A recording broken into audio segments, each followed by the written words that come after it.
حضرت ام سلمہ رضی اللہ تعالی عنہ شادی ہوئی ہے ابو سلمہ سے، اس کنیت سے مشہور ہیں ام سلمہ اور خاون ابو سلمہ۔ پیار بری زندگی گزر رہی ہے، ایمان کی دولت بھی ہے، محبت بری زندگی ہے۔ کہنے لگی ایک دن خاون گھر آیا، بڑا خوش لگ رہا ہے، چمک رہا ہے، خوشی سے جھوم رہا ہے۔ میں نے کہا ابو سلمہ آج تو بڑے خوش لگ رہے ہو۔ فرمایا کیوں خوش نہ ہوں؟ آج میں نے نبی کریم علیہ السلام سے ایک عجیب دعا سیکھی ہے،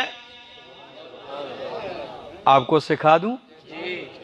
تو ام سلمہ سے کہا، تو نے کہا مجھے بھی سکھا دیں، آپ بھی یاد کر لینا۔ فرمایا میں نے اپنے محبوب پیغمبر سے سنا ہے علیہ السلام سے۔ کیا سنا؟ فرمایا جب کسی بندے کو کوئی مصیبت، تکلیف، حادثہ پہنچے، پہلے وہ کہے اِنَّا لِلَّهِ وَإِنَّا إِلَيْهِ راجعون، یہ پڑھے۔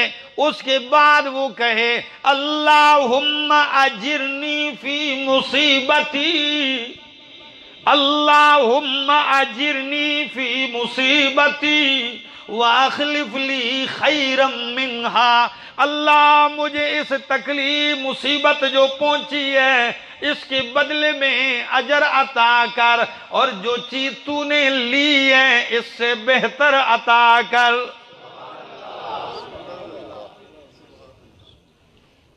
تو مجھے خاون نے کہا، ام سلمہ فرماتی ہیں یہ یاد کر لو، دعا تو مجھے یاد ہو گئی، آج دیکھیے اس دعا کا اثر بتانے لگا ہوں، پھر کہنا ہے سبحان اللہ، انتظار کیجئے ذرا۔ کہتی ہیں وقت گزرتا گیا، وہ دن آیا کہ پیغام آ گیا آپ کا شوہر خاون فوت ہو گیا، ابو سلمہ فوت ہو گیا۔ تو میں نے کہا اِنَّا لِلَّهِ وَإِنَّا إِلَيْهِ راجعون، اللہم اجرنی فی مصیبتی واخلف لی خیرا منہا، اللہ میری مصیبت کا مجھے اجر دیجئے اور اس سے بہتر عطا کیجئے۔ لفظ تو کہہ رہی ہوں پر سمجھ میں نہیں آ رہا کہ میرے لیے میرا پیارا خاون، محبت برا شوہر، پیار کی زندگی گزرنے والی ہے، ابو سلمہ سے میرے لیے بہتر کون ہو سکتا ہے کہ میں دعا میں یہ کہوں اللہ کہ مجھے مصیبت میں اجر دے اور اس سے بہتر مجھے عطا کر۔ لیکن سنت پہ عمل کرتے ہوئے، یقین کرتے ہوئے میں نے دعا پڑھنا شروع کر دی ہے۔ کہتی ہے اللہ کی قسم دعا کا اثر نتیجہ سنیے دادے والو، ابھی میری عدت گزرنے کو تھی، جو ہی عدت گزری مجھے رشتہ آیا امام الانبیاء کی طرف سے۔